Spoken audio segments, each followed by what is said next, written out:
ಹಂಗಾಗ್ಬಿಟ್ಟಿದೆ. ಫೈನಾನ್ಷಿಯಲ್ಲೂ problem ಇದೆ, but ಆರೋಗ್ಯನೂ ತುಂಬ. ಸೊ ನಾಳೆ ನಾನು ಮಕರ ಸಂಕ್ರಾಂತಿಗೆ ಕೊಂಡು ಈ ವಿಡಿಯೋನ ಕಂಟಿನ್ಯೂ ಮಾಡ್ತೀನಿ. ಸೊ ಬನ್ನಿ, ಎಷ್ಟು ಚೆನ್ನಾಗಿ ಬಂದಿದೆ. ನಾನು ಇಷ್ಟೆಲ್ಲ ಕ್ಲೀನ್ ಮಾಡಿದ್ರು ಗೈಸ್, ನಮ್ಮ ಹಸ್ಬೆಂಡು ಹೇಳ್ತಾನೆ. ಎಲ್ರಿಗೂ ಹೇಗಿದ್ದೀರಲ್ಲ, ಎಲ್ಲರೂ ಚೆನ್ನಾಗಿದ್ದೀರಾ ಅಂತ ಭಾವಿಸ್ತೀನಿ. ನಾನು ಕೂಡ ಚೆನ್ನಾಗಿದ್ದೀನಿ. ಸ್ವಲ್ಪ ಕೈ ನೋವಿದೆ, ಸ್ವಲ್ಪ ಏನು ಜಾಸ್ತಿನೇ ಇದೆ, but okay. Welcome back to my YouTube channel.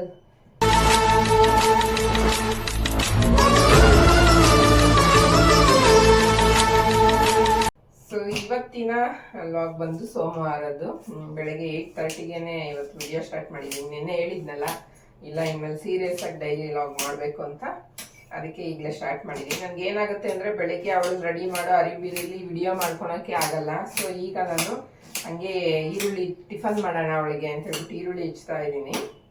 ಹಂಗೆ ಮಾತಾಡ್ಕೊಂಡೇ ಹೆಚ್ಚಬೋದಲ್ಲ ಅಂತ ಹೇಳ್ಬಿಟ್ಟು ವಿಡಿಯೋ ಮಾಡ್ತಾ ಇದ್ದೀನಿ. ಅವಳದು ಸ್ನಾನ ಎಲ್ಲ ಆಯಿತು, ತಲೆ ಒಂದು ಬಾಚಬೇಕು. ಸೊ ಅಷ್ಟೊತ್ತಿಗೆ ತಿಂಡಿ ರೆಡಿ ಮಾಡಿಬಿಟ್ರೆ ತಲೆ ಬಾಚಿ ಕರ್ಕೊಂಡೋಗ್ಬಿಡೋದು ಅಷ್ಟೇ. ಅವಲಕ್ಕಿ ಚಿತ್ರಾನ್ನ ಮಾಡೋಣ ಅಂತ ಮಾಡ್ತಾ ಇದ್ದೀನಿ. ಸೊ ಈ ವಿಡಿಯೋ ನಿಮ್ಮೆಲ್ಲರಿಗೂ ಇಷ್ಟ ಆಗುತ್ತೆ ಅಂತ ಅಂದ್ಕೊಂಡಿದ್ದೀನಿ. ಇವತ್ತಿನ ಲಾಗ್ ಏನೇನಿರುತ್ತೆ, ಏನೇನು ಮಾಡೋದು ಅಂತ. ಸೊ ನಿಮ್ಮೆಲ್ಲರಿಗೂ ಇಷ್ಟ ಆಗಿದ್ರೆ ಲೈಕ್, ಶೇರ್, ಕಮೆಂಟ್ ಆಗಿ ಸಬ್ಸ್ಕ್ರೈಬ್ ಮಾಡೋದನ್ನ ಮರಿಬೇಡಿ ಗೈಸ್. ನಾಳೆ ಮಕರ ಸಂಕ್ರಾಂತಿ ಹಬ್ಬ. ಸೊ ಎಲ್ಲರಿಗೂ ಆ ದೇವರು ಒಳ್ಳೇದು ಮಾಡಲಿ. ಈ ವರ್ಷ ನೀವು ಅಂದ್ಕೊಂಡಿದ್ದೆಲ್ಲ ಆಗಲಿ. ಈ ಹಬ್ಬದಿಂದ ನಿಮ್ಮ ಲೈಫ್ ಬದಲಾವಣೆ ಚೆನ್ನಾಗಾಗಲಿ. ಐಶ್ವರ್ಯ, ಆರೋಗ್ಯ, ನೆಮ್ಮದಿ ಎಲ್ಲ ಕೊಟ್ಟು ಕಾಪಾಡಲಿ ಅಂತ ಕೇಳ್ಕೊತೀನಿ. ನನಗೆ ಈ ವರ್ಷ ಆರೋಗ್ಯ ಕೊಟ್ಟರೆ ಸಾಕು ಅಂತ ಅನ್ನಂಗೆ ಆಗ್ಬಿಟ್ಟಿದೆ. ಫೈನಾನ್ಷಿಯಲ್ಲೂ ಪ್ರಾಬ್ಲಮ್ ಇದೆ, ಬಟ್ ಆರೋಗ್ಯನೂ ತುಂಬಾ ನನಗೆ ತುಂಬ ಅಂದರೆ ತುಂಬ ಕೈ ಕೊಟ್ಟಿದೆ. ನನಗೆ ಈರುಳ್ಳಿ ಕೂಡ ಹೆಚ್ಚಕ್ಕೆ ಆಗ್ತಿಲ್ಲ, ಬಟ್ ಆದ್ರೂ ನಾನು ನೋವಲ್ಲೇ ಮಾಡ್ತಾ ಇದ್ದೀನಿ. ಸೊ ಏನಾಗುತ್ತೆ ಅಂದರೆ, ಇವಳು ನನ್ನ ಮಗಳು ಹೆಚ್ಕೊಡ್ತೀನಿ ಅಂತಾಳೆ. ಅವಳು ಒಂದು ಈರುಳ್ಳಿ ಹೆಚ್ಚಷ್ಟರಲ್ಲಿ ಮಧ್ಯಾಹ್ನ ಆಗೋಗಿರುತ್ತೆ. ನಿಧಾನ ಅವಳು ಇವಾಗ ನಾನು ಸ್ಕೂಲಿಗೆ ಬೇರೆ ಬಿಡ್ಬೇಕಲ್ಲ, ಟೈಮ್ ಆಗುತ್ತಲ್ಲ. ಸೊ ಹಂಗಾಗಿ ಆಗಲ್ಲ, ಲೇಟ್ ಆಗುತ್ತೆ ಅಂತ ನಾನೇ ಮಾಡ್ಕೊತಾ ಇದ್ದೀನಿ. ಈ ಮೆಣಸಿನ್ಕಾಯಿ ಬೇರೆ, ಹಸಿಮೆಣಸಿನ್ಕಾಯಿ ಖಾಲಿ ಆಗೋಗಿದೆ, ಇರೋದೇ 3, ನೋಡ್ಕೊಂಡೇ ಇಲ್ಲ. ಸ್ವಲ್ಪ ಒಣಮೆಣಸಿನ್ಕಾಯಿನೂ ಹಾಕಿ ಮಾಡೋಣ ಅಂತ. ನಾವೇನು ಹೆಂಗಿದ್ರು ಒಟ್ಟಿನಲ್ಲಿ ಉಪ್ಪು ಖಾರ ಹುಳಿ ಕರೆಕ್ಟ್ ಆಗಿದ್ರೆ ಯಾವ ಥರ ಇದನ್ನು ತಿಂತೀವಿ. ನಮ್ಮ ಹಸ್ಬೆಂಡ್ ಹಂಗಲ್ಲ, ಅವರಿಗೆ ಇದು ಅಂದರೆ ಇದೇ ಆಗಬೇಕು. ಅವ್ರು ಚೇಂಜ್ ಮಾಡ್ಕೊಳಲ್ಲ. ಅವ್ರೇನು ಹೆಂಗಿದ್ರು ತಿನ್ನೋಕ್ಕೆ ಇಷ್ಟಪಡಲ್ಲ. ಅವ್ರಿಗೆ ಹೆಂಗೆ ಬೇಕೋ ಹಂಗೆ ಇರಬೇಕು.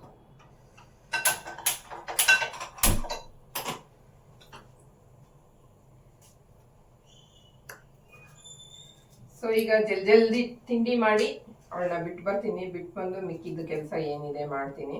ಹಂಗೆ ಇವತ್ತು ಕಡಲೆಕಾಯಿ, ಅವರೆಕಾಯಿ ಎಲ್ಲ ತರಬೇಕಿತ್ತು. ನಾವು ಮಕರ ಸಂಕ್ರಾಂತಿ ಹಬ್ಬ ಅಂದರೆ ನಮ್ಮ ಕಡೆ ಏನು ಮಾಡ್ತಾರೆ ಅಂದರೆ, ಮಾಮೂಲಿ ಈ ಪೊಂಗಲ್ ಎಲ್ಲ ಬೆಂಗಳೂರಿಗೆ ಬಂದಾಗ ನಾನು ಮಾಡೋದು ಕಲ್ತಿದ್ದು. ಊರಲ್ಲಿ ಪೊಂಗಲ್ ಎಲ್ಲ ಏನು ಮಾಡಲ್ಲ, ಮಾಮೂಲಿ ಅಡುಗೆ ಮಾಡ್ತಾರೆ. ಕೆಲವು ಮನೇಲಿ ಒಬ್ಬಟ್ಟು ಮಾಡ್ತಾರೆ. ನಾವೆಲ್ಲ ಬಿಟ್ಟರೆ ಮಾಮೂಲಿ ಟಿಫನ್, ಚಿತ್ರಾನ್ನ ಆ ಥರದ್ದು ಏನಾದ್ರು ಮಾಡ್ಕೋತಾರೆ ಅಂದ್ಕೊಂಡಿದ್ದೀನಿ. ಅದು ನಂಗೆ ಸರಿಯಾಗಿ ಗೊತ್ತಿಲ್ಲ, ಯಾಕಂದ್ರೆ ನಾನು ತಿಳುವಳಿಕೆ ಬಂದಾಗಿಂದ ಹಳ್ಳಿಲೇನು ಬೆಳೆದಿಲ್ಲ. ಚಿಕ್ಕವಳಿದ್ದಾಗ ನನ್ನ ಮಗಳು ವಯಸ್ಸವರೆಗೂ ಬೆಳೆದಿದ್ದೀನಿ ಅಷ್ಟೇ. ಸೊ ಹಂಗಾಗಿ ಮರ್ತೋಗಿದೆ ಅವಾಗಿಂದೆಲ್ಲ. ಈಗ ಅಷ್ಟು ನೆನಪಿಲ್ಲ ನನಗೆ, ಮರ್ತ್ಬಿಟ್ಟಿದ್ದೀನಿ. ಆಯಿಲ್ ಖಾಲಿ ಆಗಿದೆ, ಫಿಲ್ಟ್ರ್ ಮಾಡಬೇಕು ಇದಕ್ಕಾಗಿ ಆಯಿಲ್. ಸೊ ನಾಳೆ ನಾನು ಮಕರ ಸಂಕ್ರಾಂತಿಗೆ ಪೊಂಗಲ್ ಮಾಡೋಣ ಅಂದ್ಕೊಂಡಿದ್ದೀನಿ. ಪೊಂಗಲ್ಲು ಮತ್ತು ನಮ್ಮ ಕಡೆ ಫೇಮಸ್ಸು ಕಡಲೆಕಾಯಿನ ಬೇಯಿಸಿ ಮತ್ತು ಅವರೆಕಾಯಿ ಬೇಯಿಸ್ತಾರೆ, ಬೇಯಿಸ್ಕೊಂಡು ತಿನ್ನೋದು. ಅದು ದೇವರಿಗೆ ಸ್ವಲ್ಪ ಇಟ್ಬಿಟ್ಟು ನೈವೇದ್ಯ ಮಾಡಿ ಎಲ್ಲ ನೈವೇದ್ಯ ನಾವೇ ತಿನ್ನೋದು ಅಷ್ಟೇ. ನಮ್ಮ ಸಂಕ್ರಾಂತಿ ಹಬ್ಬ ಸಿಂಪಲ್. ಹಳ್ಳಿ ಕಡೆ ಉತ್ತರ ಕರ್ನಾಟಕ ಸೈಡೆಲ್ಲ ಚೆನ್ನಾಗಿ ಮಾಡ್ತಾರೆ, ಅದೇನೇನೋ ಸಂಪ್ರದಾಯಗಳಿದೆ ಅವ್ರ ಕಡೆ. ಇಲ್ಲಿ ಅಷ್ಟೇ ನಮ್ಮ ಅಮ್ಮ ಊರ ಸೈಡು ಇರುತ್ತೆ, ಬಟ್ ನಮ್ಗೆ ಅಷ್ಟು ಗೊತ್ತಿಲ್ಲ. ಸುಗ್ಗಿ ಟೈಮಲ್ವಾ ಇದು. ಒಟ್ಟಿನಲ್ಲಿ ನನಗೆ ಚಿಕ್ಕ ವಯಸ್ಸಲ್ಲಿ ನೆನಪಿದೆ, ಈ ಬೆಳೆ ಏನಾದರೂ ಬಂದರೆ ಕಣ ಅನ್ನೋರು ಅದನ್ನ ಸಗಣಿಲೆಲ್ಲ ನೀಟಾಗಿ ಇದು ಮಾಡಿ, ಅದು ರೌಂಡ್ ಗಲ್ ಅನ್ನೋರು, ಆ ಕಲ್ಲಲ್ಲಿ ಇದು ಮಾಡೋರು. ಅದೆಲ್ಲ ಈಗ ಯಾರೂ ಮಾಡಲ್ಲ. ಮೇನ್ ರೋಡಲ್ಲೇ ಹಾಕ್ಕೊಂಡ್ಬಿಡ್ತಾರೆ. ಕಾರಲ್ಲಿ ಓಡಾಡೋರಿಗೆ ಎಷ್ಟು ಪ್ರಾಬ್ಲಮ್ ಆಗುತ್ತೆ. ಯಾರು ಮಾಡೋದು ಅಂತ ಎಲ್ಲ ಹಳ್ಳಿ ಜನನೂ ತುಂಬ ಇದು ಮಾಡ್ಕೊಂಬಿಟ್ಟಿದ್ದಾರೆ. ಅದರಲ್ಲಿ ಮಾಡಿದ್ರೇ ಚೆನ್ನಾಗಿರುತ್ತೆ. ಈ ಟೈರ್ಗಳಲ್ಲಿ ಅದರಲ್ಲೆಲ್ಲ ಎಷ್ಟೊಂದು ಬೆಳೆನೂ ನಾಶ ಆಗುತ್ತೆ ಅವ್ರಿಗೆ. ಯಾಕಂದರೆ ರೋಡ್ಗೆ ಹಾಕ್ಬಿಟ್ಟಿರ್ತಾರೆ, ಹೋಗಿರೋದ್ರ ಮೇಲೇ ಹೋಗೋದು ಗಾಡಿಗಳು, ಮತ್ತು ಕಾನೂನು ರೀತಿ ಅದು ಹಾಕಂಗಿಲ್ಲ. ಎಷ್ಟೋ ಕಾರ್ಗಳು ಹೊತ್ಕೊಂಡು ಉರಿದಿದೆ. ಹೀಟಿಗೆ ಅದು ಒಣಗಿರುತ್ತಲ್ಲ ಎಲೆ ಎಲ್ಲ, ಅದು ಕಾವಿಗೆ ಏನಾಗುತ್ತೆ ಹತ್ಕೊಂಡ್ಬಿಡುತ್ತೆ. ಸೊ ಹಂಗಾಗಿ ಅವೆಲ್ಲ ಮಾಡಬಾರ್ದು ಅನ್ನೋದು ಕಾನೂನಲ್ಲಿದೆ. ಆದರೂ ಮಾಡ್ತಾರೆ ಜನ. ನಾನು ಮೊನ್ನೇನು ನಾವು ಯಾವುದೋ ಊರಿಗೆ ಹೋದಾಗ ಹಾಕಿದ್ರು, ನಾನು ತೋರಿಸಿದ್ದೀನಿ ಆ ವಿಡಿಯೋದಲ್ಲಿ. ಸೊ ಹಂಗೆಲ್ಲ ಹಾಕ್ಬಾರ್ದು. ಅವರು ಲಕ್ಷಾಂತರ ರೂಪಾಯಿ ಕೊಟ್ಟು ಕಾರೆಲ್ಲ ತೊಗೊಂಡಿರ್ತಾರೆ. ಅವ್ರಿಗೂ ಪಾಪ ಏನಾದರೂ ಹೆಚ್ಚು ಕಮ್ಮಿ ಆದರೆ ಎಷ್ಟು ಲಾಸ್ ಅಲ್ವಾ ಅವ್ರಿಗೂ. ಅದನ್ನೇ ನಂಬ್ಕೊಂಡು ಜೀವನ ಮಾಡ್ತಿರ್ತಾರೆ ಕೆಲವರು, ಕ್ಯಾಬ್ ಓಡಿಸೋರು.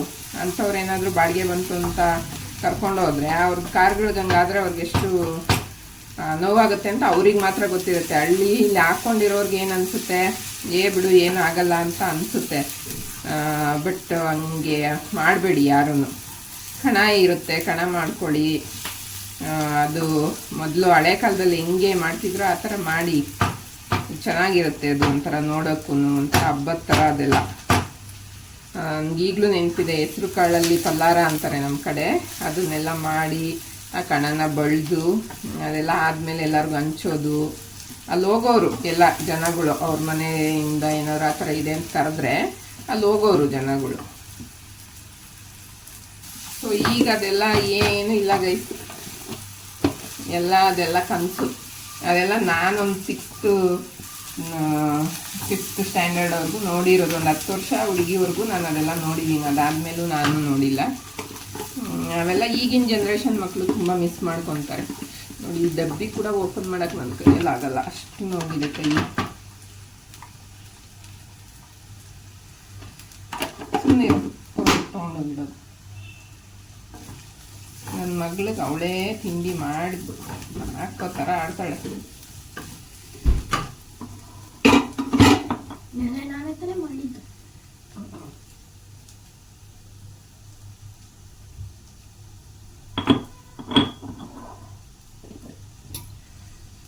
ಸೊ ಈಗ ಬೇಗ ಅವಳಿಗೆ ಟೈಮ್ ಆಗಿದೆ, ಬಂದು ವಿಡಿಯೋ ಕಂಟಿನ್ಯೂ ಮಾಡ್ತೀನಿ. ಅವಳಿಗೆ ತಲೆ ಬಾಚಿ ಸ್ಕೂಲಿಗೆ ಬಿಟ್ಟು ಬರ್ತೀನಿ ಗೈಸ್ ಫಸ್ಟು. ಆಮೇಲೆ ಏನು ನನಗೆ ಕೆಲಸ ಇರುತ್ತೆ. ಇಷ್ಟು ಫಾಸ್ಟಿಗೆ ಮಾಡ್ಕೊಳೋ ಅವಶ್ಯಕತೆ ಏನಿರಲ್ಲ, ನಿಧಾನಕ್ಕೆ ವಿಡಿಯೋ ಮಾಡ್ಕೊಂಡು ಮಾಡ್ಬೋದು. ಈಗ ಸ್ಕೂಲ್ ಹತ್ರ ಕರ್ಕೊಂಡು ಹೋಗ್ತಾ ಇದ್ದೀನಿ. ಬಿಟ್ಬಿಟ್ಟು ಬಂದು ಮಿಕ್ಕಿದ ಕೆಲಸ ಮಾಡೋದು. ಅವಣ ರೈಟ್, ಅವಳನ್ನ ಬಿಟ್ಬಿಟ್ಟು ಬಂದೆ ಸ್ಕೂಲ್ ಹತ್ರ. ಬಿಟ್ಟು ಮನೆ ಹತ್ರ ಬರೋ ಅಷ್ಟರಲ್ಲಿ 9 ಕಾಲಾಗಿತ್ತು. ಬ್ಯಾಂಕಿಗೆ ಬೇರೆ ಹೋಗಬೇಕು, ನಮ್ಮ ಹಸ್ಬೆಂಡ್ದು ಚೆಕ್ ಹಾಕೋದಿತ್ತು, ಮತ್ತು ಮನೆ ಕೆಲಸ ಎಲ್ಲ ಇತ್ತಲ್ಲ. ಬೇಗ ಮಾಡ್ಕೊಳ್ಳೋಣ ಅಂತ ಯೋಚನೆ ಮಾಡ್ಕೊಂಡು ಬರ್ತಾಯಿದ್ದೆ. ಕೈ ತುಂಬ ಪೇಯ್ನ್ ಇದೆ. ಬಟ್ ಅದು ಈಗ ಚಳಿಗೋ ಏನಕ್ಕೋ ಗೊತ್ತಿಲ್ಲ, ತುಂಬ ಜಾಸ್ತಿ ಪೇಯ್ನ್ ಬರ್ತಾಯಿದೆ. ಸೊ ಮನೆಯೆಲ್ಲ ಒಂದು ಸಲ ನೋಡಿದ ತಕ್ಷಣ ಟೆನ್ಷನ್ ಆಗಿಬಿಡುತ್ತೆ. ಎಷ್ಟೊಂದು ಮೆಸ್ಸಿಯಾಗಿ ಮಾಡಿಟ್ಟು ಹೋಗಿರ್ತಾಳೆ ನನ್ನ ಮಗಳು. ಏನೇನು ಬೇಕೆಲ್ಲ ಅಲ್ಲೆಲ್ಲ ಎಸ್ತೋಗಿರ್ತಾಳೆ. ಎಲ್ಲ ಕ್ಲೀನ್ ಮಾಡ್ಕೋಬೇಕೀಗ ಗೈಸ್. ಈಗ ಮಗಳನ್ನ ಬಿಟ್ಟು ಬಂದೆ ನೋಡಿ, ಎಷ್ಟು ಮೆಸ್ಸಿಯಾಗಿದೆ ಮನೆ. ಎಲ್ಲೆಲ್ಲಿ ಬೇಕಲ್ಲೇ ನಮ್ಮ ಮನೆಯವ್ರು ನೋಡಿ ಸಾಕ್ಸ್ ಬಿಚ್ಚಿ ಇಲ್ಲಿ ಎಸ್ತೋಗಿದ್ದಾರೆ. ಇಲ್ಲೆಲ್ಲ ನೋಡಿ ಕವರ್ ಅಂತೆ ಆ ಚೇರ್ ಮೇಲೆ. ಇಲ್ಲಿ ನನ್ನ ಮಗಳಂತೂ ಇಲ್ಲಿ ಜರ್ಕಿನು ಎಲ್ಲ ಇಲ್ಲಿಲ್ಲೇ ಇಟ್ಟೋಗಿದ್ದಾಳೆ. ಹಂಗಂಗೆ ಒಂದೊಂದೇ ಕ್ಲೀನ್ ಮಾಡಿಕೊಂಡು ಈ ವಿಡಿಯೋನ ಕಂಟಿನ್ಯೂ ಮಾಡ್ತೀನಿ. ಸೊ ಬನ್ನಿ. ಎದ್ದು ಬೆಡ್ಶೀಟ್ ಕೂಡ ಮಡ್ಚಿಟ್ಟಿಲ್ಲ. ಎಲ್ಲ ಬೇಗ ಎಲ್ಲ ಹೋದ್ಮೇಲೆ ಮಾಡ್ಕೊಳೋದಿದ್ದೆಲ್ಲ. ಬಲಗೈ ಎತ್ತಕ್ಕಾಗ್ತಾಯಿಲ್ಲ. ಆದರೂ ಎಡಗೈಯಲ್ಲಿ ಕೆಲಸ ಮಾಡ್ಕೊಂಡು ಬಲಗೈ ಸ್ವಲ್ಪ ಸಪೋರ್ಟ್ ತೊಗೊಂಡು ಕೆಲಸ ಮಾಡ್ತಾಯಿದ್ದೀನಿ. ಈಗ ನಮ್ಮ ಹಸ್ಬೆಂಡ್ದು ಚೆಕ್ ಹಾಕಿ ಬರಬೇಕು, ಅವ್ರದ್ದು ಆಫೀಸ್ದು. ಬ್ಯಾಂಕ್ ಹೋಗಿ ಅದೊಂದು ಕೆಲಸ ಇದೆ. ಅವ್ರ ಜೊತೆಗೆ ಮನೆ ಕೆಲಸ, ಅದ್ರ ಜೊತೆಗೆ ನನ್ನ ಕೆಲಸ ವಿಡಿಯೋ ಮಾಡೋದು. ನೋಡಿ ಎಲ್ಲ ಹಿಂಗೆ ಎಲ್ಲೆಲ್ಲ ಹೋಗಿದ್ದಾರೆ. ಎಲ್ಲ ಕ್ಲೀನ್ ಮಾಡ್ಬೇಕೀಗ. ಎಲ್ಲ ಅಲ್ಲಲ್ಲೇ ಹೋಗಿರ್ತಾಳೆ. ಎಷ್ಟು ಸಲ ಹೇಳ್ತೀನಿ ಗೈಸ್ ನನ್ನ ಮಗಳಿಗೆ, ಕ್ಲೀನಾಗಿ ಇಡು, ಇಲ್ಲ ನಾನು ಎಲ್ಲಿಟ್ಟಿರ್ತೀನೋ ಅಲ್ಲಿ ತೊಗೊಂಡಿರ್ತೀಯ ತಿರ್ಗಿ ಅಲ್ಲೇ ಅದೇ ಪ್ಲೇಸ್ಗೆ ಇಡು, ಆವಾಗ ಚೆನ್ನಾಗಿ ಕೈಗೆ ಸಿಗುತ್ತೆ, ಮತ್ತು ನಮಗೆ ಕ್ಲೀನ್ ಮಾಡ್ಕೊಳೋ ಅವಶ್ಯಕತೆಯೂ ಇರಲ್ಲ. ತಿಂಗಳಿಗೆ ಒಂದು ಸಲ ಕ್ಲೀನ್ ಮಾಡಿಕೊಂಡ್ರೆ ಸಾಕು ಅಂದರೆ ಅವಳು ಹ್ಞೂ ಅಂತಾಳಷ್ಟೇ, ಮತ್ತು ಅದನ್ನ ಮಾತು ಕೇಳೋದೇ ಇಲ್ಲ ಅವಳು. ಎಲ್ಲ ಎಲ್ಲೆಲ್ಲಿ ಬೇಕಲ್ಲೇ ತಗೊತಾಳೆ, ಅವಳು ಎಲ್ಲಿ ಯೂಸ್ ಮಾಡಿರ್ತಾಳೆ ಆ ಜಾಗದಲ್ಲೇ ಇಟ್ಬಿಟ್ಟು ಹೋಗ್ತಾಳೆ. ಅದನ್ನ ಎತ್ತು ಕೂಡ ಇಡಲ್ಲ ಅವಳು. ಎಷ್ಟು ಬೈದರೂ ಅಷ್ಟೇ, ನಾನು ಹೊಡೆಯೋದು ಬಿಟ್ಬಿಟ್ಟಿದ್ದೀನಿ ಕೈ ನೋವಾದಾಗಿಂದ. ಅವಳಿಗೆ ಹೊಡಿಯೋಕೆ ಹೋದರೆ ನನ್ನ ಕೈ ನೋವಾಗುತ್ತೆ ಇನ್ನೂ ಜಾಸ್ತಿ. ಸೊ ಹಂಗಾಗಿ ಬೈತಾ ಇರ್ತೀನಿ. ಅವಳು ಈ ಕಿವಿಲಿ ಕೇಳಿ ಈ ಕಿವಿಲಿ ಬಿಡ್ತಾಳೆ, ಏನು ಮಾಡೋಕ್ಕಾಗಲ್ಲ, ಮಕ್ಕಳೇ ಆಗಲ್ವಾ. ಒಂದು ಏಜ್, ಅವಳಿಗೂ ಒಂದು ತಿಳುವಳಿಕೆ ಏಜ್ ಬರೋವರೆಗೂ ನಾನೇ ಅಡ್ಜಸ್ಟ್ ಮಾಡ್ಕೋಬೇಕು, ಏನು ಮಾಡೋಕ್ಕಾಗಲ್ಲ. ಸೊ ಅವಳು ಹೋದ್ಮೇಲೆ ಇಷ್ಟು ನನ್ನ ಕೆಲಸಗಳೆಲ್ಲ ಕ್ಲೀನ್ ಮಾಡೋದು ಎಲ್ಲ ಏನೇನಿದೆ ಎಲ್ಲ ಮಾಡ್ಕೋಬೇಕು. ಮನೇಲಿ ಏನು ಮಾಡ್ತೀರಾ, ಮನೇಲಿದ್ದು ನಾವು ಹೋದ್ಮೇಲೆ ಆರಾಮಾಗಿರ್ತೀರಾ ಅಂತಾರೆ ಗಂಡಸರು. ಬಟ್ ಎಷ್ಟು ಕೆಲಸ ಇರುತ್ತೆ ಅಂತ ಹೆಣ್ಮಕ್ಳಿಗೆ ಮಾತ್ರ ಗೊತ್ತಿರುತ್ತೆ. ಅವ್ರು ಬಂದಾಗ ನಾವೆಲ್ಲ ಕೆಲಸ ಮಾಡಿ ಆರಾಮಾಗಿ ಅವ್ರು ಬಂದಾಗ ಮಲಗಿರೋದು ಅಥವಾ ಕೂತಿರೋದು ಮಾಡಿರ್ತೀವಲ್ಲ, ಸೊ ಅವ್ರಿಗೇನು ಅನಿಸುತ್ತೆ, ಇವ್ರು ಆರಾಮಾಗಿರ್ತಾರೆ ಮನೇಲಿ, ಏನು ಕೆಲಸ ಇರಲ್ಲ ಇವ್ರಿಗೆ ಅನಿಸುತ್ತೆ. ಬಟ್ ಮನೇಲಿ ಇದ್ದು ಕೆಲಸ ಮಾಡೋರಿಗೆ ಗೊತ್ತು ಹೆಣ್ಮಕ್ಳಿಗೆ ಎಷ್ಟು ಕಷ್ಟ ಇರುತ್ತೆ ಅಂತ. ಬಟ್ ನಮ್ಮ ಮನೇಲಿ ಅದನ್ನ ಅಡ್ವಾಂಟೇಜಾಗಿ ತೊಗೊಂಡು ಅದನ್ನ ಬೇರೆ ಥರ ಎಲ್ಲ ಮಾತಾಡೋದು ಹಂಗೆಲ್ಲ ಮಾಡಲ್ಲ, ಅರ್ಥ ಮಾಡ್ಕೋತಾರೆ ನಮ್ಮ ಹಸ್ಬೆಂಡು. ಬೇರೆ ನಾನು ಡ್ರೈ ಕ್ಲೀನ್ ಕೊಡಬೇಕು, ಕಳಿಸ್ಬೇಕು.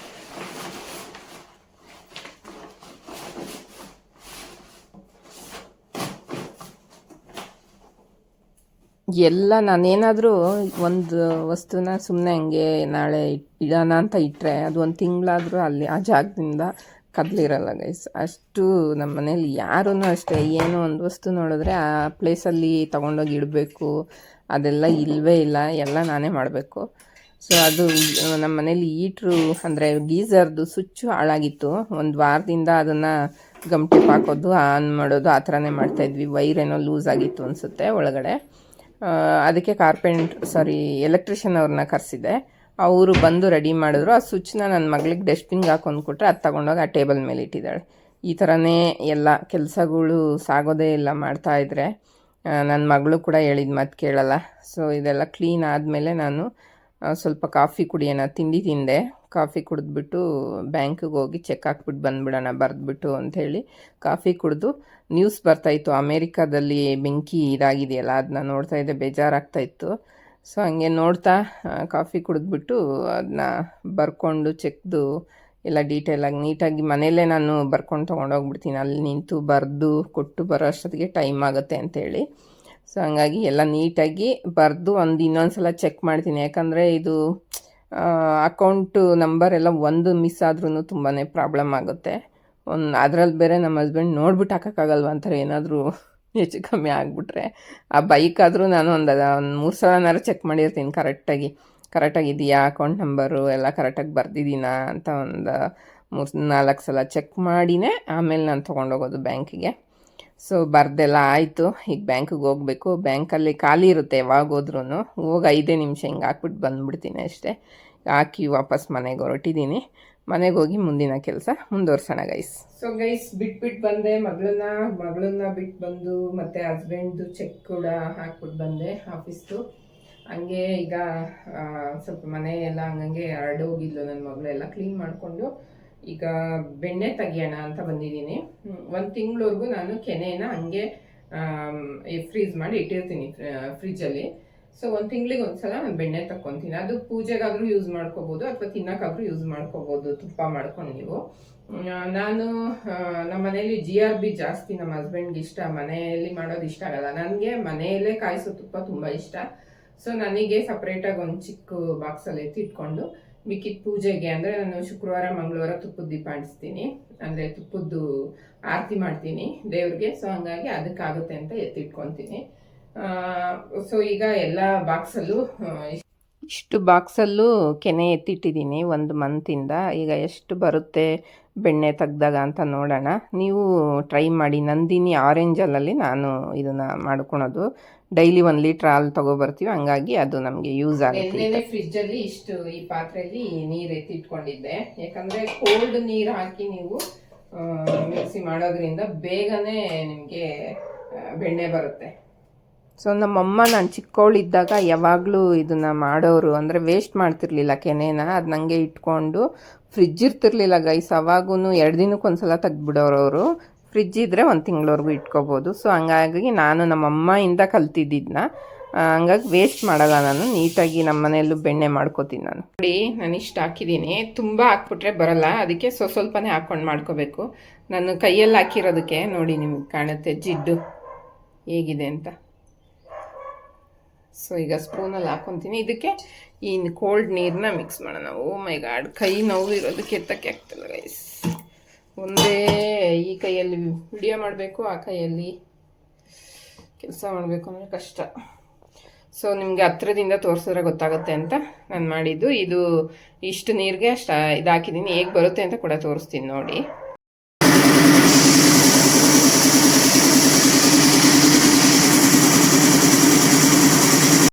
ಸೊ ಗೈಸ್ ನೋಡಿ ಈಗ ಆಗಿದೆ ಇದು. ನೋಡಿ ಕೆಳಗಡೆ ಮಜ್ಜಿಗೆ ಇದೆ, ಮೇಲ್ಗಡೆ ಬೆಣ್ಣೆ ಇದೆ. ಸೊ ಇದೇ ಥರ ಇಷ್ಟೂ ಎಲ್ಲ ಮಾಡಿ ಆದಮೇಲೆ ತೋರಿಸ್ತೀನಿ ನಿಮಗೆ ಎಷ್ಟು ಬೆಣ್ಣೆ ಬಂತು ಇಷ್ಟು ಇದು ಕೆನೆಗೆ ಅಂತ ಹೇಳ್ಬಿಟ್ಟು. ಇದು ಆಲ್ಮೋಸ್ಟು 1.5 kgವರೆಗೂ ಇದೆ ಬೆಣ್ಣೆ, ಕೆನೆ. ಸೊ ಬೆಣ್ಣೆ ಎಷ್ಟು ಬರುತ್ತೆ ಅಂತ ತೋರಿಸ್ತೀನಿ ಲಾಸ್ಟಿಗೆ ನೋಡಿ. ಯಾಕಂದರೆ ನಾನು ಒಂದೊಂದು ಸ್ವಲ್ಪನೇ ಮಾಡ್ಕೊಳೋದನ್ನು ನಿಮಗೆ ವಿಡಿಯೋ ಮಾಡಿ ಲೆಂತಿ ವಿಡಿಯೋ ಮಾಡೋಕ್ಕೆ ನಂಗೆ ಇಷ್ಟ ಇಲ್ಲ. ಈ ಥರ ಪ್ರೊಸೀಜರಲ್ಲಿ ಎಲ್ಲ ಫುಲ್ ಇದೆಲ್ಲ ಖಾಲಿ ಮಾಡ್ತೀನಿ. ಅದಾದಮೇಲೆ ಫೈನಲಲ್ಲಿ ಎಷ್ಟು ಬರುತ್ತೆ ಬೆಣ್ಣೆ ಅಂತ ತೋರಿಸ್ತೀನಿ ನೋಡಿ. ಗೈಸ್ ನೋಡಿ ಎಷ್ಟು ಮೆಸ್ಸಿ ಮಾಡಿದ್ದೀನಿ ಅಡುಗೆ ಮನೆ. ಸೊ ಹೆಂಗೂ ನಾಳೆ ಹಬ್ಬಕ್ಕೆ ಎಲ್ಲ ಶೆಲ್ಫೆಲ್ಲ ತೊಳ್ಕೊಬೇಕಿತ್ತು. ಸೊ ಇಲ್ಲಿ ನೋಡಿ ಹೆಂಗೆ ಹಾಕಿದ್ದೀನಿ. ಬಿಸಿನೀರಲ್ಲಿ ಈಗ ಇದೆಲ್ಲ ತೊಳಿಬೇಕು, ಇಲ್ಲಾಂದರೆ ಅದು ಜಿಡ್ಡು ಹೋಗಲ್ಲ. ನೋಡಿ ಇಷ್ಟಾಗಿದೆ ಅಷ್ಟಕ್ಕೆ. ಈಗ ತೆಗಿತೀನಿ.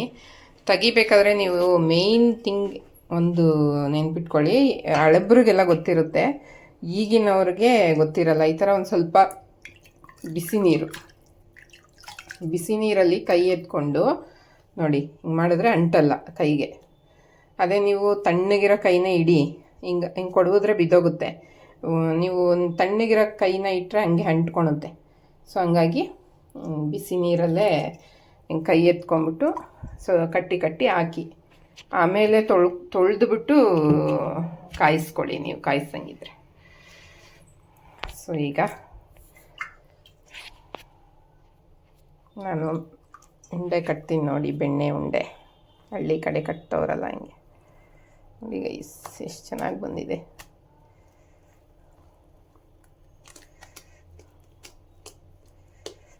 ಎಷ್ಟು ದಪ್ಪ ಕಟ್ಟೋರು ಊರುಗಳಲ್ಲಿ, ನಮ್ಮ ಅಜ್ಜಿ ಕಟ್ಟೋರು ಕೈಯಲ್ಲಿ ಹಿಂಗೆ ಮಾಡಿಕೊಂಡು ಎಷ್ಟು ಬೆಳಗ್ಗೆಯಿಂದ ಮಧ್ಯಾಹ್ನದವರೆಗೂ ಕಡಿಯೋರು ಬೆಣ್ಣೆನ.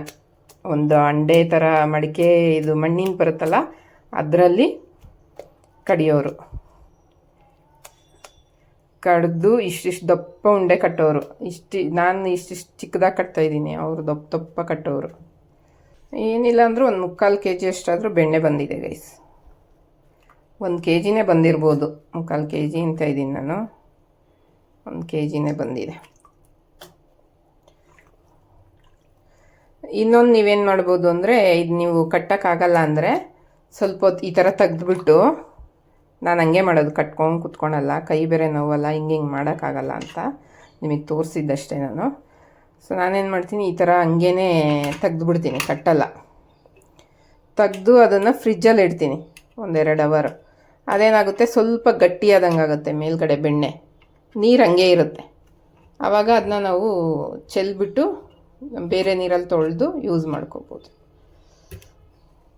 ಸೊ ಹಂಗಾಗಿ ನಾನು ಆ ಥರ ಒಂದು ಮಾಡ್ಕೊತೀನಿ ಟೆಕ್ನಿಕ್.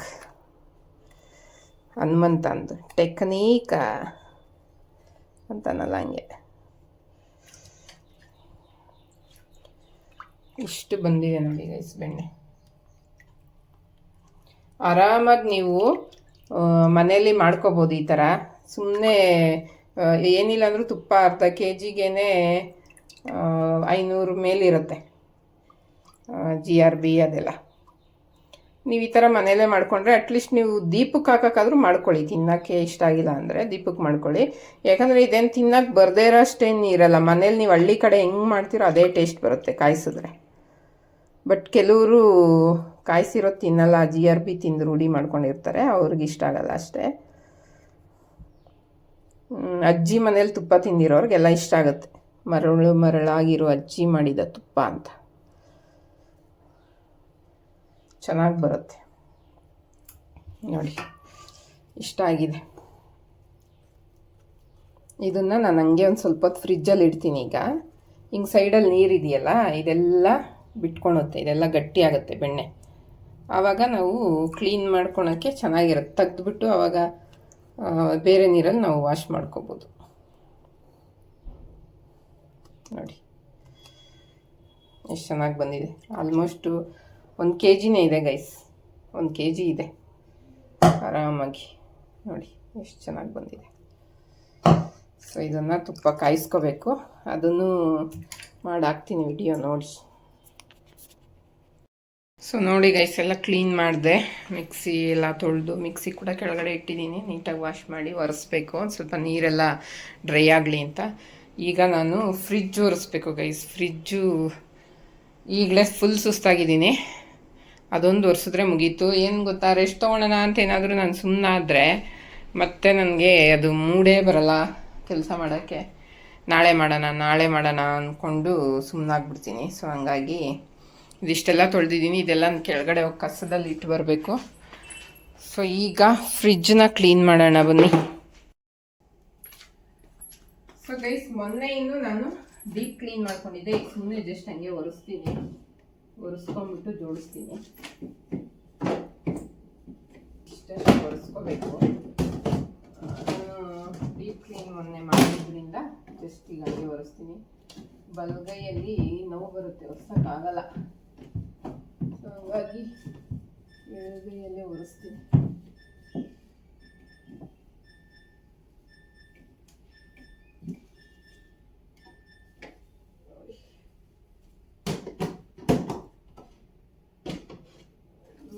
ಕಳ್ಳು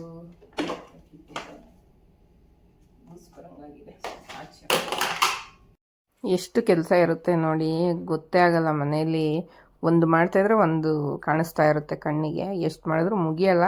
ಬಟ್ ಸ್ವಲ್ಪ ರೆಸ್ಟ್ ಮಾಡಬೇಕಾಗಿರೋದ್ರಿಂದ ಎಷ್ಟಾಗುತ್ತೋ ಅಷ್ಟು ಡೈಲಿ ಕ್ಲೀನ್ ಮಾಡ್ಕೋಬೇಕಷ್ಟೇ, ಎಲ್ಲ ಒಂದೇ ದಿನ ಮಾಡ್ಕೊಳಕ್ಕೆ ಹೋಗಬಾರ್ದು. ಮತ್ತು ನಾನು ದೇವ್ರ ಮನೆ ಅದು ಆ ಪೂಜೆ ಐಟಮ್ಸ್ ಎಲ್ಲ ತೊಳ್ಕೊಬೇಕು, ನೈಟು ಎಲ್ಲನೂ ರೆಡಿ ಮಾಡ್ಕೋಬೇಕು. ಹುಣ್ಣಿಮೆ ಇವತ್ತು ಮಾಡಬಾರ್ದು ಅಂತ ಕೆಲವ್ರು ಹೇಳ್ತಾರೆ. ಸೊ ಇವತ್ತು ನಾನು ಪೂಜೆ ಮಾಡಿಲ್ಲ ಮನೇಲಿ. ಆ್ಯಕ್ಚುಲಿ ನಮ್ಮ ಹುಡುಗನೇ ಬೆಳಗ್ಗೆ ಬೇಗ ಎದ್ದು ದೀಪ ಎಲ್ಲ ಅಂಟಿಸೋಗ್ಬಿಟ್ಟಿದ್ದ, ಹಂಗಾಗಿ ಏನು ಮಾಡೋಕ್ಕೆ ಹೋಗಿಲ್ಲ. ನಾಳೆ ಹೆಂಗೋ ಹಬ್ಬ ಅಲ್ಲ, ನಾಳೆ ಮಾಡ್ಕೊಳೋಣ ಅಂತ ಸುಮ್ಮನಾದೆ. ಸೊ ಈಗೆಲ್ಲ ದೇವ್ರದ್ದು ಐಟಮ್ ಎಲ್ಲ ನೈಟು ತೊಳೆದು ಇಟ್ಬಿಡ್ತೀನಿ ಒಂದೇ ಸಲ. ರಂಗೋಲಿ ಏನೇನು ಹಾಕಬೇಕು ನೈಟೇ ಹಾಕಿ ಕಲರ್ ಹಾಕೋಣ ಅಂತಿದ್ದೀನಿ.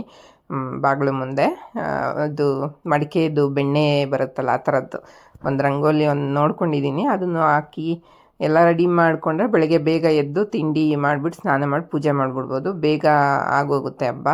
ಸೊ ಹಂಗಾಗಿ ಎಲ್ಲ ರೆಡಿ ಮಾಡ್ಕೊತಾ ಇದ್ದೀನಿ. ಮೊದಲೆಲ್ಲ ಜಾಯಿಂಟ್ ಫ್ಯಾಮಿಲಿ ಇರೋದು, ಒಬ್ಬೊಬ್ರು ಒಂದೊಂದು ಕೆಲಸ ಮಾಡೋರು, ಅವತ್ತಿನ ದಿನವೇ ಮಾಡ್ಕೊಳೋರು. ಈಗ ಹಂಗಾಗಲ್ಲ, ಇರೋರೇ ಗಂಡ ಹೆಂಡ್ತಿ ಇಬ್ಬರು. ಗಂಡ ಅಂತೂ ಮಾಡಲ್ಲ, ಕೆಲವ್ರ ಮನೇಲಿ ಗಂಡಂದಿರು ಎಲ್ಪ್ ಮಾಡ್ತಾರೆ, ಕೆಲವ್ರ ಮನೇಲಿ ಮಾಡಲ್ಲ. ನಮ್ಮ ಮನೇಲಿ ಏನೂ ಮಾಡಲ್ಲ ಅವರು. ಸೊ ಸುಮ್ಮನೆ ಕೂತಿರ್ತಾರೆ ಫೋನ್ ನೋಡಿಕೊಂಡು. ಹಂಗಾಗಿ ನಾನೇ ಒಂದಿನ ಮುಂಚೆನೇ ಎಲ್ಲ ಮಾಡ್ಕೋಬೇಕು, ಹಂಗಾಗಿ ಮಾಡ್ಕೊತೀನಿ ಅಷ್ಟೇ. ಸೊ ಇನ್ನೊಂದು ವಿಷಯ ಏನಂದರೆ, ಈ ಥರ ವಿಡಿಯೋಗಳೆಲ್ಲ ಅಪ್ಲೋಡ್ ಮಾಡ್ತಿರ್ತಾರಲ್ಲ ಯೂಟ್ಯೂಬಲ್ಲಿ ಎಷ್ಟೊಂದು ಜನ, ನಾವು ಅಂದ್ಕೋತಾ ಇರ್ತೀವಿ ಅವ್ರ ಮನೆ ಎಷ್ಟು ಚೆನ್ನಾಗಿದೆ ಅಲ್ವಾ, ಅವ್ರದ್ದು ದಿನಚರಿ ಹೇಗಿದೆ ಅಲ್ವಾ, ಎಷ್ಟು ಸಖತ್ತಾಗಿದೆ ಅಲ್ವಾ ಅಂತ. ಬಟ್ ಯಾರಿಗೂ ಗೊತ್ತಿರಲ್ಲ, ಅವ್ರಿಗೆ ಗೊತ್ತಿರುತ್ತೆ. ದೂರದ ಬೆಟ್ಟ ನುಣ್ಣಿಗೆ ಅಂತಾರಲ್ಲ, ಹಂಗೆ ಅವ್ರ ಹತ್ರ ಹೋದಾಗಲೇ ಅವ್ರ ನೋವು ಕಷ್ಟ ನಮಗೆ ಗೊತ್ತಾಗೋದು. ಸೊ ಹಂಗಾಗಿ ನನಗದೊಂದು ಕೆಲಸ ಮಾಡ್ತಾ ಅನ್ನಿಸ್ತು, ಈಗ ನಾನು ಹಿಂಗೆಲ್ಲ ವಿಡಿಯೋ ಮಾಡಿ ಆಗ್ತಾಯಿದ್ದಾಗ ಅನ್ಕೋತಾರಲ್ವ ಅಂತ. ಬಟ್ ನನ್ನ ನೋವು, ನನ್ನ ಕಷ್ಟ, ನನ್ನಲ್ಲಿ ಏನಿದೆ, ನನ್ನ ನಿಜ ಜೀವನದಲ್ಲಿ ಅಂದರೆ ಡೈಲಿ ನನ್ನ ಜೀವನದಲ್ಲಿ ಏನೇನು ನಡೀತಾಯಿದೆ ಅನ್ನೋದು ನನಗೆ ಮಾತ್ರ ಗೊತ್ತಿರುತ್ತೆ ಆ ಕಷ್ಟ. ಸೊ ದೂರದಲ್ಲಿ ಇದ್ದು ನೋಡೋರಿಗೆ ಗೊತ್ತಾಗಲ್ಲ ಅದು ಅಷ್ಟಾಗಿ. ನಾನು ಇಷ್ಟೆಲ್ಲ ಕ್ಲೀನ್ ಮಾಡಿದ್ರು ಗೈಸ್, ನಮ್ಮ ಹಸ್ಬೆಂಡು ಹೇಳ್ತಾನೆ ಇರ್ತಾರೆ, ಅದು ಕ್ಲೀನ್ ಇಲ್ಲ, ಇದು ಕ್ಲೀನ್ ಇಲ್ಲ ಅಂತ. ಕ್ಲೀನ್ ಮಾಡದೇ ಇರೋ ಅಂತ ಹೆಂಡತಿ ಸಿಕ್ಬಿಟ್ಟಿದ್ರೆ ಡೈಲಿ ಜಗಳ ಆಗೋದೇನೋ. ನಾನಿಷ್ಟು ಕ್ಲೀನಾಗಿ ಇಟ್ಕೊಂಡೆ ಮನೇನ ಹೇಳ್ತಾ ಇರ್ತಾರೆ. ಮೇಲ್ಗಡೆ ನನ್ನ ಮಗಳು ಬಂದಾಗ ಒರೆಸಿಸ್ತೀನಿ, ಅಲ್ಲೇ ಹತ್ತಕ್ಕಾಗಲ್ಲ ನಾನು. ಮಿಕ್ಕಿದೆಲ್ಲ ಅವಳು ಬಂದಮೇಲೆ ಅಲ್ಲಿ ಮೇಲ್ಗಡೆ ಒರೆಸೋಣ. ಇನ್ನೆಲ್ಲ ಇದೆಲ್ಲ ಕ್ಲೀನ್ ಆಯಿತು. ಫ್ರಿಜ್ ಕೂಡ ಕ್ಲೀನ್ ಆಗಿದೆ. ಎಷ್ಟು ಸ್ಪೇಸ್ ಜಾಗ ಸಿಕ್ಕಿದೆ. ಅದು ಬೆಣ್ಣೆ ಎಲ್ಲ ತೆಗೆದ್ನಲ್ಲ, ಕೆನೆದು ಬಾಕ್ಸ್ ಎಲ್ಲ ತುಂಬ ಇತ್ತು. ಸೊ ನೋಡಿದ್ರಲ್ಲ ಗೈಸ್, ಇವತ್ತಿನ ವಿಡಿಯೋ 8:30ಗೆ ಸ್ಟಾರ್ಟ್ ಮಾಡಿ 12 ಗಂಟೆಗೆ ಮುಗಿಸ್ತಾ ಇದ್ದೀನಿ. ಯಾಕಂದರೆ ಈಗ ನಾನು ಸ್ನಾನ ಮಾಡಿ ಸ್ವಲ್ಪ ಹೊತ್ತು ರೆಸ್ಟ್ ಮಾಡ್ತೀನಿ. ನನಗೆ ಕೈ ನೋವು ತುಂಬ ಆಗಿರೋದ್ರಿಂದ ಇನ್ನೇನು ಕೆಲಸ ಮಾಡೋಕ್ಕೆ ಹೋಗಲ್ಲ. ಅಡುಗೆ ಮಾಡಬೇಕು, ಸಾಂಬಾರು ಏನಾದರೂ ಮಾಡಿದ್ರೆ ಈಗ ಮಧ್ಯಾಹ್ನಕ್ಕೆ ಮತ್ತು ನೈಟ್ಗೆ ಆಗೋ ಥರ. ನಾಳೆ ಹಬ್ಬ ಇರೋದ್ರಿಂದ ಅದು ಸಾಂಬಾರು ಉಳಿದ್ರೆ ತಿನ್ನಲ್ಲ ಯಾರು, ಅದಕ್ಕೆ ಸೊ ಏನಾದರೂ ಟೊಮೊಟೊ ಬೇಳೆ ಹಾಕಿ ಮಾಡೋಣ ಅಂದ್ಕೊಂಡಿದ್ದೀನಿ. ಟೊಮೊಟೊ ಬೇಳೆ ಹಾಕಿ ಸಾಂಬಾರು ಮಾಡಿ ಸ್ವಲ್ಪ ಹೊತ್ತು ಮಲಗಿದ್ದು ಆಮೇಲೆ ಹೋಗಿ ಅವಳನ್ನ ಕರ್ಕೊಬರ್ಬೇಕು. ಮಗಳನ್ನ ಕರ್ಕೊಂಬಂದು ಸ್ವಲ್ಪ ಹೂವು ಇದೆ ನಾಳೆಗೆ ಕಟ್ಕೊಂಡ್ಬಿಡ್ತೀನಿ. ಯಾಕಂದರೆ ನಾನೆಲ್ಲ ಯಾವಾಗಲೂ ಬಿಡಿ ಹೂವನ್ನೇ ತಂದು ಕಟ್ಕೊಳೋದು. ಆಚೆಗಡೆ ಕಟ್ಟಿರೋ ಹೂವು ತುಂಬ ಜಾಸ್ತಿ ರೇಟ್ ಹೇಳ್ತಾರೆ, ಸ್ವಲ್ಪ ಉಳಿಸ್ಬೋದು ಅಂತ ಅಷ್ಟೇ. ಮಾರ್ಕೆಟ್ಗೆ ಹೋದರೆ ಒಂದು ತಿಂಗ್ಳಿಗೆ ಆಗೋಷ್ಟು ತರ್ತೀನಿ. ಈ ನಡುವೆ ನಾನು ಹೋಗಿಲ್ಲ ಮಾರ್ಕೆಟ್ಗೆ, ಸೊ ಇಲ್ಲೇ ತರಿಸ್ಕೊಡ್ತೀನಿ ನಾಳೆಗೆ ಸ್ವಲ್ಪ. ಮತ್ತು ನಂದು ನಾಳೆನೇ ಪೀರಿಯಡ್ ಡೇಟ್ ಇರೋದ್ರಿಂದ ಹಬ್ಬ ಮಾಡೋಕ್ಕಾಗುತ್ತೋ ಇಲ್ವೋ ಗೊತ್ತಿಲ್ಲ. ಒಟ್ಟಿನಲ್ಲಿ ಎಲ್ಲ ರೆಡಿ ಮಾಡಿರ್ತೀನಿ, ಹೇಗಾಗುತ್ತೋ ಹಾಗೆ. ಸೊ ಇನ್ನು ಸಾಯಂಕಾಲ ಸ್ವಲ್ಪ ಎಳ್ಬೀರ್ದು ರೆಡಿ ಮಾಡ್ಕೋತೀನಿ. ಅದನ್ನೆಲ್ಲ ನಾಳೆ ಲಾಗ್ಗೆ ಕಂಟಿನ್ಯೂ ಮಾಡ್ತೀನಿ. ನೈಟು ಏನೇನು ಮಾಡ್ತೀನಿ ಅಂತ, ಯಾಕಂದರೆ ಹಬ್ಬದ ಪ್ರಿಪ್ರೇಷನ್ ಹಿಂದಿನ ದಿವಸನೇ ಮಾಡೋದ್ರಿಂದ ಅದು ವಿಡಿಯೋ ಬಂದು ಆವತ್ತಿಗೆ ಸೇರುತ್ತೆ. ಸೊ ಹೇಗೆ ರೆಡಿ ಮಾಡ್ಕೋತೀನಿ, ಏನೇನು ಕ್ಲೀನ್ ಮಾಡ್ಕೊತೀನಿ, ಏನು ಹಬ್ಬಕ್ಕೆ ಏನು ರೆಡಿ ಮಾಡ್ತೀನಿ, ಮತ್ತು ಹೇಗೆ ಪೂಜೆ ಮಾಡ್ತೀನಿ ನಾಳೆ ಬೆಳಿಗ್ಗೆ ಅನ್ನೋದನ್ನು ಟೋಟಲಾಗಿ ಒಂದು ವಿಡಿಯೋ ಮಾಡಿ ನಾಳೆ ದಿನ ಅಪ್ಲೋಡ್ ಮಾಡ್ತೀನಿ. ನೋಡಿ, ಹೀಗೆ ಸಪೋರ್ಟ್ ಮಾಡಿ. ಇವತ್ತಿನ ಈ ವಿಡಿಯೋ ನಿಮ್ಮೆಲ್ಲರಿಗೂ ಇಷ್ಟ ಆಗಿದೆ ಅಂತ ಭಾವಿಸ್ತೀನಿ. ಇಷ್ಟ ಆಗಿದ್ರೆ ಲೈಕ್, ಶೇರ್, ಕಮೆಂಟ್ ಹಾಗೆ ಸಬ್ಸ್ಕ್ರೈಬ್ ಮಾಡೋದನ್ನ ಮರಿಬೇಡಿ guys. Thank you very much.